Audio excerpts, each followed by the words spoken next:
I know you're gonna dig this.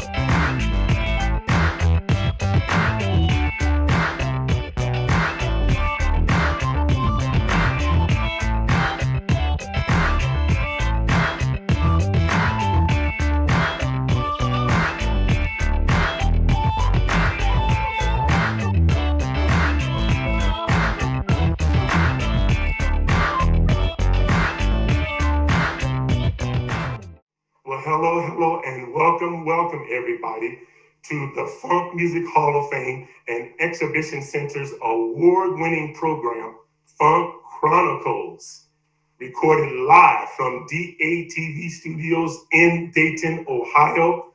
I'm Skip, the Funktologist, and zooming all the way in from Stockholm, Sweden, it's Andy, guitar slinger Englund from the band Neon Romeos. Andy, how are you this evening? I'm doing spectacular. Thank you, Skip. How are you doing? I'm doing very good. So just so that our viewers can get a perspective of the time, in Dayton, Ohio, it's a little bit after 2 p.m. In Stockholm, Sweden, it's what time? We're just a little bit after 8 in the p.m. Okay, all right. So like you're coming to us from the future, huh? That's right, Skip. Okay. Well, hey, Andy, thank you so much for taking the time to do an interview with us here on Funk Chronicles. We got a lot of questions for you, and I'm pretty sure our viewers are going to be interested in how a band outside of America gets involved in this thing we call funk. So are you ready? Yes, sir. Okay. So, Andy, first question, where are you from?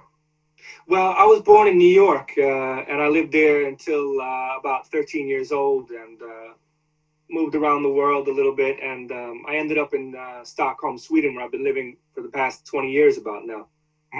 Okay. So as far as your musical history is concerned, when and how did you get started? You know, what instrument did you play? Evidently, has the guitar always been your instrument? Was it something else? So give us some background on your early history with interest in music. Well, I wanted to play the drums, but my mother told me, you know, there's this new thing out called a drum machine. It's going to make drummers obsolete, she told me.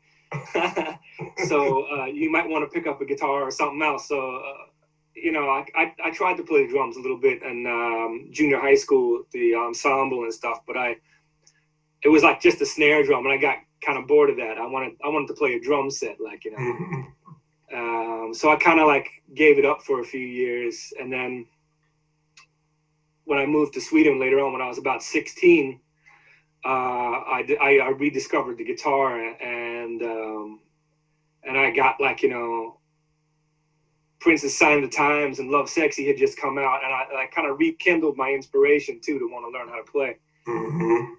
And so I kind of started to that, and they had a lot of good programs here in Sweden, like where they could get kids that maybe couldn't afford to buy instruments. That, like, you know, I was able to borrow a guitar, and they kind of hooked me up, and I just kind of just fell in love with it again, like, you know, and I've just been playing ever since, like, you know. Right. So did you have any formal lessons or anything? No, I kind of taught myself in the beginning, and that was really hard because I was interested in funk, and I wanted to play funk, and you couldn't find any books or any, like, you know, there was no such thing as YouTube or anything like that back then.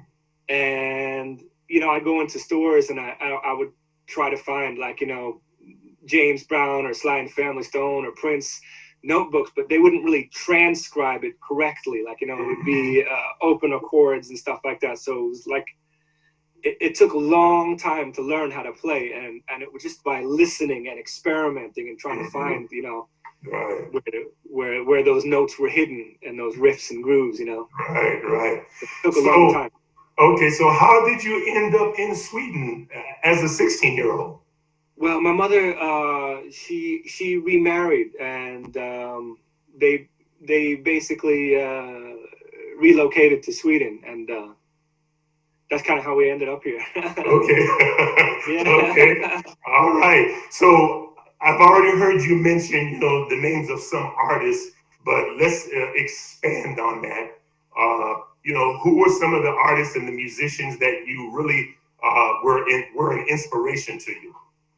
Well, as a kid growing up in New York, there was a Kiss FM radio station, and I used to listen to that and have my little tape recorder ready and record stuff off the radio station. And one day I heard Jungle Love, and I didn't know that Prince was involved in the time back then. Like, I just loved the groove. Mm-hmm. So I recorded that, and then there was I was into breakdancing back in the day too, Right. And there was a band called Nucleus with this song Wiki Wiki Wiki, a jam on it. Right. And I recorded that off the radio, and it was just kind of there's a lot of electro funk going on in the breakdance world, I guess. It was kind of they were kind of cross over into each other, those mm-hmm. styles. Hip hop was new and rap was new, and it was mm-hmm. They were even back then. They were heavily borrowing on funk stuff, right. With the Sugar Hill Gang, and you know how this mm-hmm. the history of it. But it was all around New York. It felt like, and even with bands like Blondie, they would have songs like Rapture that would kind of flirt with right. a little bit of funk and rap. Right. And Talking Heads, so even the new wave groups had, Bernie Worrell was in Talking Heads. Mm-hmm. But you would hear it a lot back in the early 80s in New York, and it was just kind of it seemed like a lot of genres were kind of mixing and borrowing from each other, but I was always listening for that funk element mm-hmm. and all that kind of stuff. That's what caught my ear. Right. So is there or was there a lot of funk music played on the airwaves there in Sweden? Yeah, there was a great show that was called Soul Corner with this DJ called Mats Nileskär, and he would play great stuff, and he even interviewed legends, and Bootsy and stuff like that. So you'd be glued to the radio with your tape again, and it was there would be a Bootsy interview happening, or mm-hmm. And stuff like that, and you discover new artists too that you hadn't heard of, through the radio show. Right. So that was definitely big. Radio was an inspiration. Okay. All right. So did you play in a variety of bands as you were progressing and improving as a guitar player? Not so much. I kind of drew inspiration from Prince, and I couldn't really find a lot of people that I could play with. So I picked up a bass. I was able to borrow a bass and a drum machine, and got one of those old cassette 4-track Porta Studios. So I would try an attempt to play everything myself, and learn and teach myself mm-hmm. along the way, how to do it. But I wouldn't know what the names of the chords were or anything like that, right. But eventually I did go to music school because I realized that I couldn't keep calling things the James Brown accord and the Jimi Hendrix accord and the Prince chord. People were like, what? As time progressed and I started working with our musicians, I quickly realized that I'm going to have to learn some music theory, Mm-hmm. Okay, so bring us up to then. How did you become affiliated then with the Neon Romeos? Well, I think I met the keyboard player first at a house party, because I'd met him through an ad I put out that I was looking for funk musicians to work with. Mm-hmm. So I had met this drummer, and through the drummer I met these other people, and I just kept on snowballing, and I think he had a band, and they wanted me to join the band. Of which I gratefully did. Mm-hmm. Right. And, I met a lot of, and it was like a soul band, kind of, or it was more of a 70s kind of funk band. scenario, and it was instrumental. We would just jam for hours and make up instrumental grooves pretty much. We didn't have a vocalist. Mm-hmm. So, and then from there, I joined a music school, and I met the lead singer of the Neon Romeos in a music school, and we started talking about, I gave him my demo. That's what I did, where I was playing everything myself and singing and stuff like that. He's like, man, this sounds kind of like Slapback, that, you know, that band from the West Coast. And I was like, Slapback? How you know Slapback? And nobody knows Slapback in Sweden, like, you know. Right. But he knew. So we instantly, like, you know, bonded over funk. And I was like, I seen him doing a lot of background vocal gigs. Like, man, you should front a band. You're awesome. You shouldn't be in the background. You should front a band. And like, you know, I was like, let's start a new band. So I picked the keyboard player from that 70s funk instrumental project. Like, you know, you got to get some keyboards, because he was only into, like, you know, Fender Rhodes and B3 organ and clavinet. It was like really a 70s vibe, like, you know. Right. You need to get, like, you know, some synthesizers, and I was with him when he got his first synthesizers, and so I kind of like just put it together, and it took a long time to put the ideal lineup together where we're at now. It took about maybe 10 years until we got like all the perfect members, like, you know.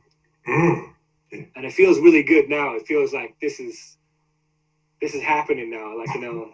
All the cylinders are firing, you know. Right. Yeah, it is. It's like good chemistry, and we got like we really gelled, it feels like, as a band, like, you know.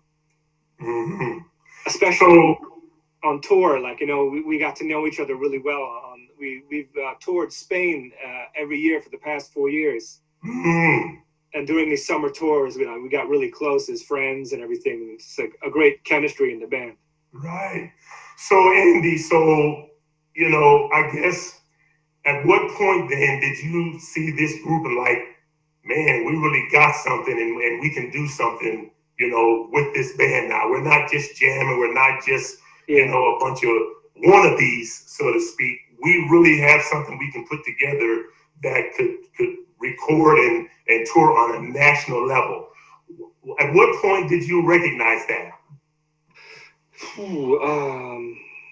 I think when we started getting gigs at better places, and people were like, you know, like, it was like seeing the reaction of the people in the audience. They had like almost a religious experience, like they got like the Holy Ghost almost. They were like, it was almost something like that. People were just coming at us like, you know, like, man, this is awesome, like, you know. And then so it was a lot of fun to get a good response from and it was like after a certain amount of gigs, like we never had a bad gig anymore. It's like every gig was just good, like, you know, and people were always like, you know, following us after the gig and just like, you know, mesmerized, I guess you could say. Right. And also when awesome DJs like yourself would play our music on the airwaves, that was also like, wow, this is amazing. Like, I can't believe that Skip there in the US is playing our song, or like, you know, Ricky Vincent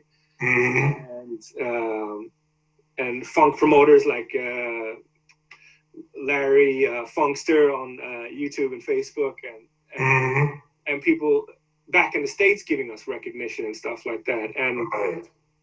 And like when the family reached out to us and asked us to do a remix, that was also mind blowing, and sent us like, you know, tracks, you know, Jelly Bean Johnson's drum tracks alone. And we're just sitting there geeking out on it, listening to it, and Eric Leeds and St. Paul and Susanna and everybody, you know, and it was just mind blowing. Right. People dug it. Right. Okay. So, as far as the funk music scene is in Sweden, is it on equal par with other styles, or are you guys still more of a novelty? You're more of an exception? Yeah, I think we're an exception and a novelty, definitely. There's not a lot happening. We had to kind of like make our own way, like, you know, and it's kind of hard to get those first gigs. But now, like, you know, now we play places that we've been packing them in, like, you know, and so we've been welcomed back to like the theaters that we played at around here a lot, and but it's still hard to try we want to gig outside of Sweden, like, to open those doors, like, it's still kind of hard. Right, right. For unknowns like ourselves. Right. So, Andy, let me ask you this. I mean, I'm very familiar now with all the original material that you guys have, but when you were, coming up and developing and putting the group together, and when you started playing these clubs and so forth, were you playing a lot of cover material? And and what band's cover material were you playing? We were playing a lot of cover material in the beginning. Like, we played Cutie Pie with One Way, and we were playing Funkadelic and Prince and The Time, and we were doing, it was all just covers, like, and we were playing we weren't playing like, what people wanted to hear, like the top 40. We were playing what we wanted to play, like, so without compromise, so it was still like a hardcore funk thing, like, so yeah. Okay, so when did you guys start writing your own original material, and maybe who kind of comes up with the ideas? I mean, how do you guys put your songs together? Because, I'm going to sit here and tell the world who's going to see this, you guys got some funky stuff out. Thanks. That's great to hear. Well, a lot of the times, I will do most of the groundwork, like the demos together and stuff like that. And a lot of the times there'll be instrumentals, and I'll send them off to the singer with a funny title, like, like Fun Time or something like that. And then he'll write a song around that title. But sometimes the keyboard player and I, we did the basic vocal track to Just a Little Cash. Yeah. And then the singer came in and redid it a lot better. Right. And now we have, we were thinking about doing like a girl project and calling them the Electric Juliets. But we had two backing vocalists before, but one of them left on another gig. So we were left with Helena. So we did a song around her called Party Girls. And so that's gonna be on the album that's gonna come out soon. It'll be like the Neon Romeos featuring Helena Holiday on lead vocal. So, but yeah, a lot of the stuff I'll do, but sometimes the other guys will come up with something. Like the bass player came up with the bass line actually to Just a Little Cash. So yeah, that was like, collaboration there, like, and we also have St. Paul on our next album that's coming out on bass. Oh, really? Bass player St. Paul? Yeah, St. Paul from the family F. Deluxe. Okay. Him and his nephew on saxophone and some keyboard tracks. Okay. All right. So, Andy, I see you're holding your guitar there, so I'd like for you to maybe, give our viewers just a few little snippets of some of your songs. So I'm going to name a few, maybe play, 4 measures or 8 measures or so. So the first song that I got from you guys that I like, because I remember reaching out to you guys when I saw you on CD Baby, and I emailed you to send me your CD, and you did. Okay. Yeah. So that's how I became familiar with it. I found you guys on CD Baby, and so I put the CD on, and the first song that comes on is Dance. That's an order. Oh yeah. Okay. So go ahead and strum a few riffs of Dance. That's in order. That's one of the songs that we always have to play live on every single gig. There's no getting around it. I mean, it's like people be angry if we didn't play that. Like, so that's one of the ones that's like a staple song in all of our live shows. Right. And that goes like this.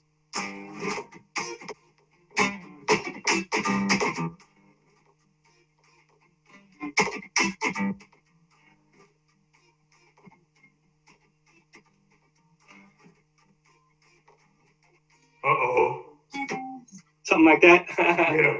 For some reason, it's not coming through real clear. It's fading in and fading out. Okay. Why don't you try it again? Maybe turn it up. Just try it again. Let's see what happens. Okay. Because you're fading in and fading out.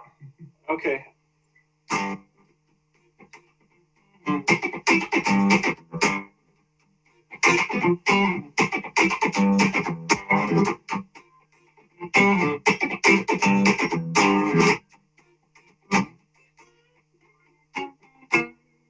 something like that. Yeah, we got a little bit more of it, but I don't know what's happening in the transmission, but we got a little bit of it, you know. Okay, try a little bit of Fun Time. Let's see what that one will do. Okay. Let me see. This has been a while since I played this one.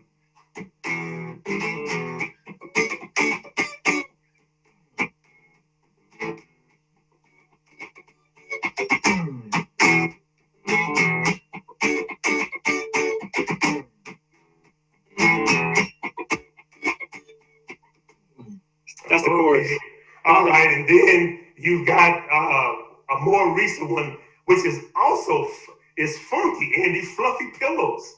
Man, so who did you come up with the idea for that song? Yeah, I was. Man, that song is funky, man. Thanks, Skip.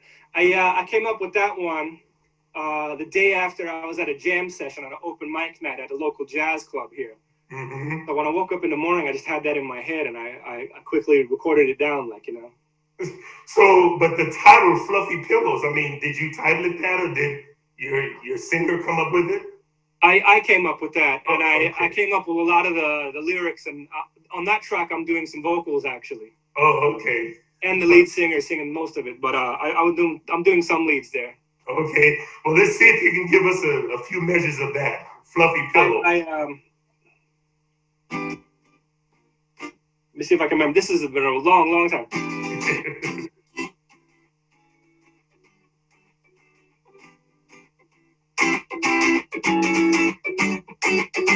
That's like one part of the song. I don't remember the other part. I haven't listened to it for a while. But yeah. I'm going to be working on that song pretty soon, actually. Oh, okay. It's going to be on the album, too. Okay. All right. Yeah. So, Andy, tell us, where does the name the Neon Romeos come from? Well, I came up with that name. I was thinking, I know Lenny Kravitz had a band called Romeo Blue, and I was kind of intrigued by the sound of it. And then the lead singer, like, you know, he would always start singing about, like, you know, under the neon lights in this club or something like that. And I was like, let's put those together, like, you know, those elements. And that's kind of how we came up with the Neon Romeos. Like, and it has that 80s electro funk sound to it, I think. Like, you know, people, when you hear it, you might think like this is an electro funk 80s kind of, or 80s funk band kind of name, like, you know. Yeah. Okay. All right. So where do you guys do your recording over there? You have a studio that somebody has in their house, or is there a facility over there? Well, the drummer has access to a nice big recording room, and we do some basic tracks there. We've cut a lot of tracks like live, looking at each other on the upcoming album. Me, the bass player, and the drummer. So we did it like live, and then we did, like, you know, overdubs on top of that later. Mm-hmm. And then the overdubs maybe I'll do here at home in this room I'm in right now. Right. So Andy, if you had the opportunity, which band, you know, would you and the Neon Romeos like to open for if you had that opportunity? You mean like in modern times, or in? Well, yeah, just a national funk band that's on the scene right now. Who would you guys like to share the stage with? Probably Ghost Note. Okay. Okay. Yeah. But you never know. It could potentially happen one of these days. Yeah. Or, you know, like Corey Wong, or, you know, Corey Henry also. There's a couple young cats out there that we think are cool. Right. Okay. So let me ask you this, Andy. As far as now, you know, this show is shot from Dayton, Ohio, which we call the funk capital of the world. So are you familiar with, you know, the funk bands that came right out of the city of Dayton, Ohio? When I'm on the radio, I always say Funk City, Dayton, Ohio. Okay. You familiar with bands that have come from this city? Yeah, we know everybody. I mean, we're big Junie Morrison fans, and we usually like say, like, man, you got to come up with like a Junie Morrison part on the keyboards, like, you know, that's part of our lingo. And, you know, of course, Bootsy and Ohio Players and Zap. I mean, Zap has been to Sweden twice in the past couple of years, and I was at both shows, and hung out with the band, and they're really great guys, you know. Okay. Yeah. All right. That's all right. So are you able to get airplay for your music in your own hometown? Not on, like, you know, on national radio stations yet. Yeah. I was interviewed by this guy, Mats Nillikär, on Swedish radio, but it hasn't been, they haven't sent it yet. Right. But Right. this is the guy that had that Soul Corner program I was telling you about. Okay. Well, the reason why I asked that, because, you know, unfortunately, a lot of local independent bands, it seems that everywhere they have a hard time getting airplay right on the top stations in their area, you know? Yeah. Maybe people outside the area might play them, but inside their hometown, it appears that it seems like it's kind of a general position for some reason that stations just will not give their local independent bands major airplay, and evidently you guys experience the same thing. Definitely.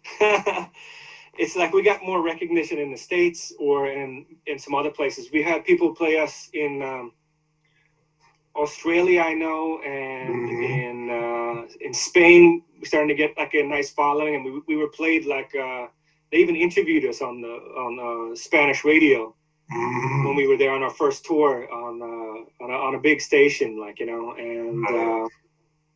and there's people who are playing us in England, Right. in Denmark, and in Holland, and I think in France. Okay. All right. As well as in the States too. Okay. So, Andy, can local bands, I'm going to say, make a living, you know, in Sweden, or does everybody have to have a day job, or how do you provide income so that you can maintain? I think a lot of bands, even pretty successful bands, have to have a side gig here in Sweden. Right. Maybe there's like a few. Right. Yeah, even myself, I've been starting. I'm studying to become a music teacher and teach kids about production. And then I'm gonna brainwash all the kids with funk, you know. So. Well, we appreciate that. You know? They said they want to learn hip hop. I was like, well, if you want to learn hip hop, you want to learn real hip hop. Yeah. Well, you know, they all need, you know, Andy, and I know you know this, but all these kids, they need to know, and that's part of the Funk Music Hall of Fame's mission, is all of this R&B that exists today, it all came from funk. All of it did. Yeah. Every last bit of it came from funk, you know. So, I mean, you know, even in the smooth jazz realm, even though it's still, you know, instrumental music, a lot of it, but even that has its foundations in funk because of that groove, you know? Yeah.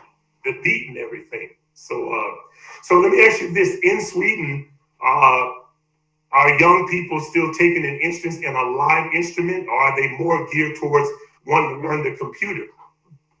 Well, you know, I have a 16-year-old son, and I'm really happy to say that he's like, you know, he's getting into D'Angelo, and he's playing guitar, and he goes to music school, and him and his friends did a cover of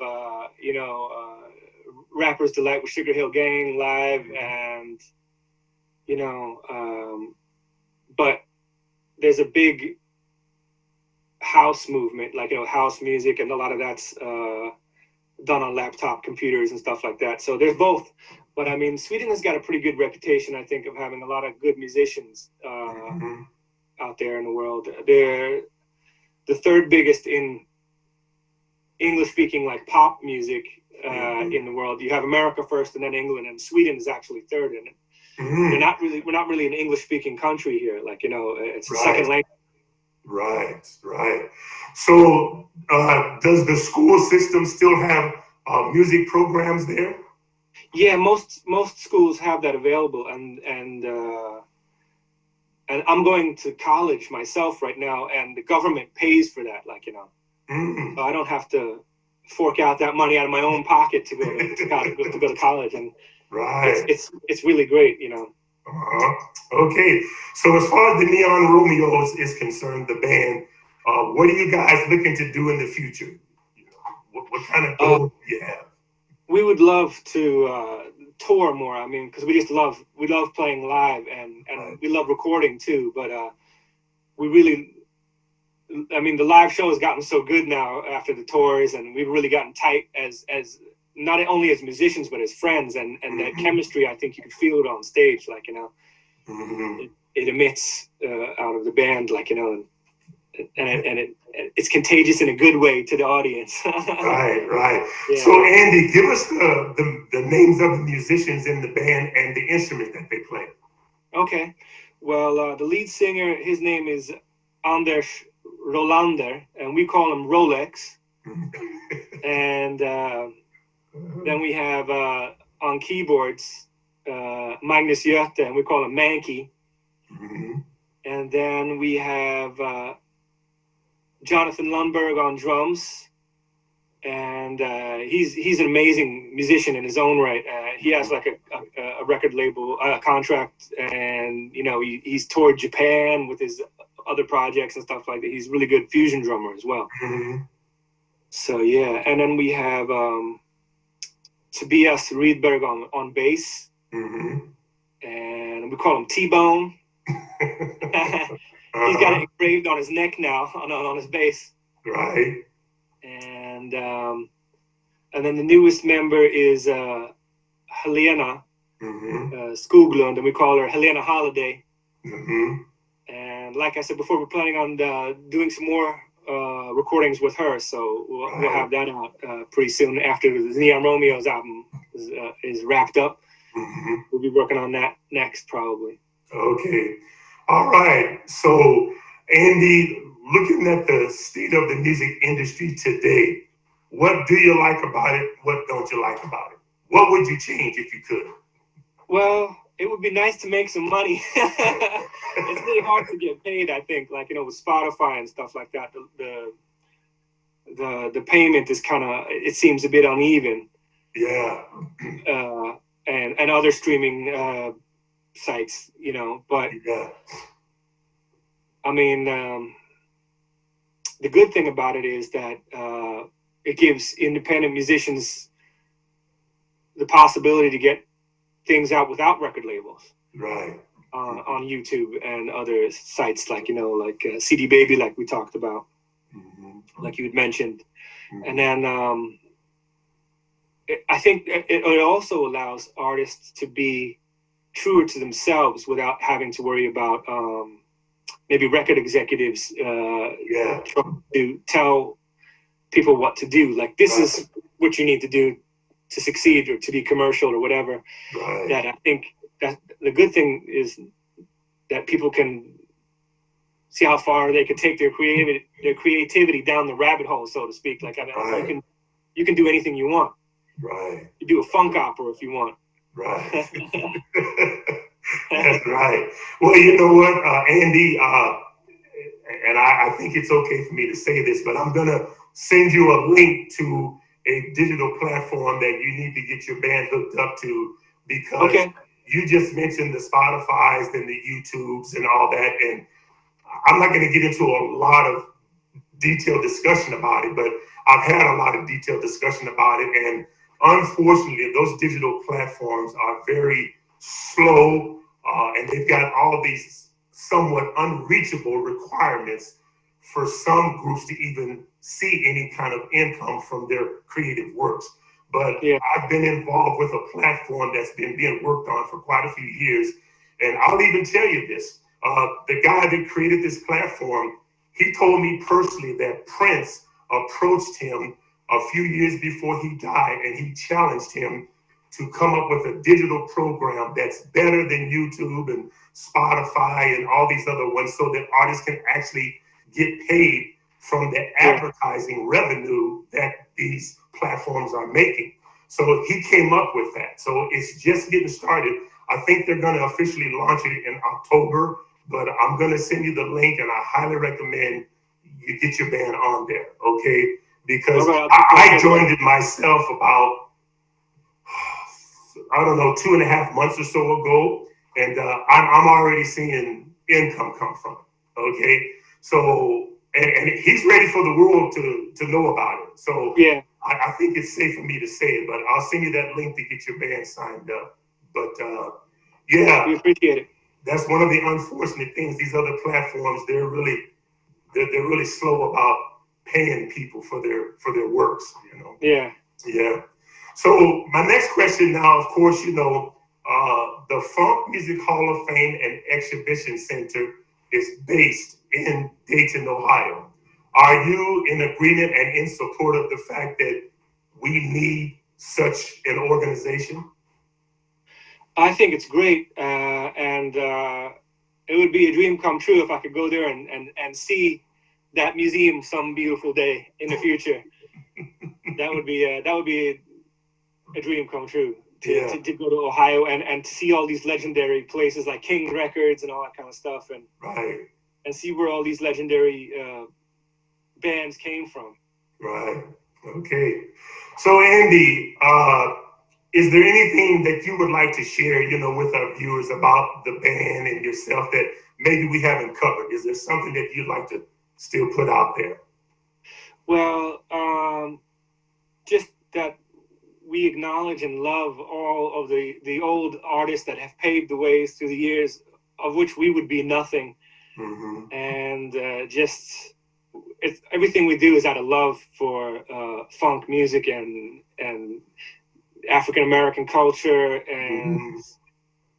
like I said, of which we would be nothing without, like, you know, and we just want to say thank you to all of the artists and awesome people and everybody who's involved in that, and mm-hmm. and how much love we have for you all back in the States, like, you know, and that's something we would really like to get across, is that just our love for the movement. Right. Yeah. Okay, so you just triggered a question. Is there a decent sized, respectable, you know, Black American population in Sweden or in Stockholm? I have some friends, mm-hmm. but they're like, you know,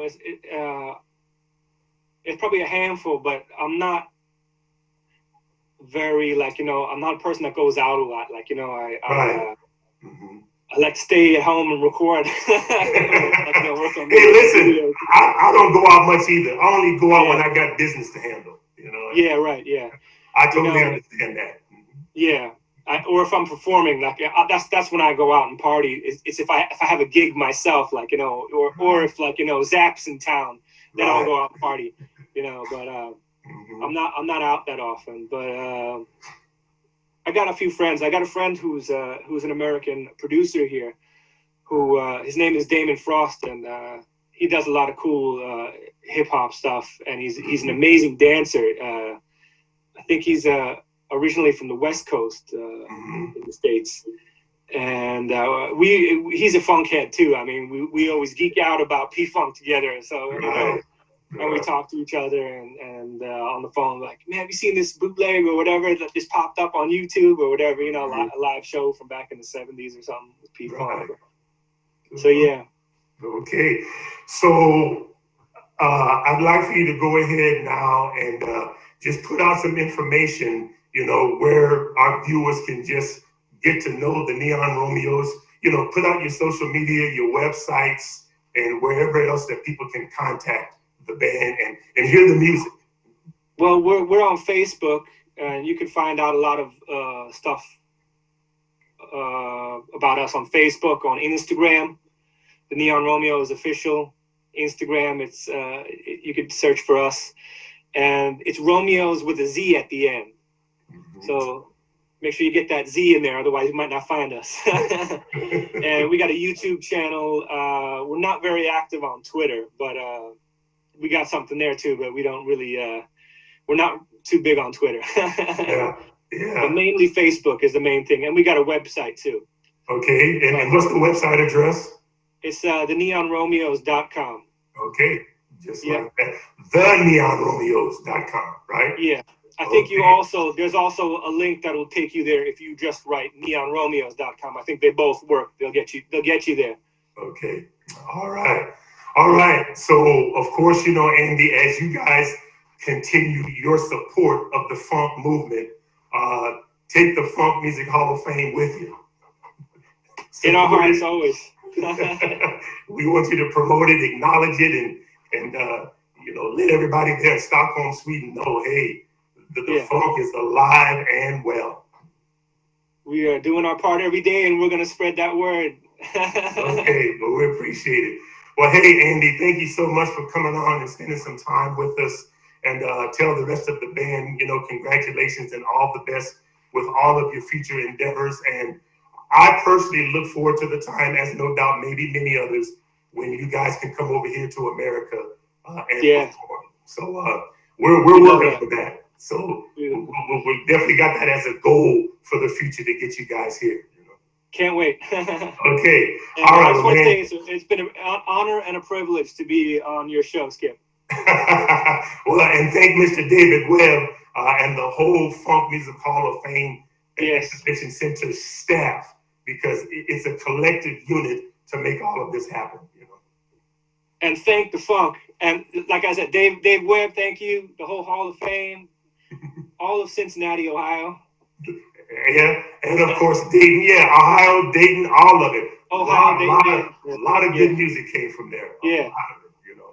So, okay, well, listen, we're going to bid you a good rest of the evening, because I know it's later there. And hey, again, we wish you all the best. Likewise. Okay, we'll see you. Okay, peace. Everybody, this has been the Funk Music Hall of Fame and Exhibition Center's award-winning program, Funk Chronicles, recorded live from DATV Studios in Dayton, Ohio. Everybody, thank you for joining us. Please be safe, and remember this, always keep it funky.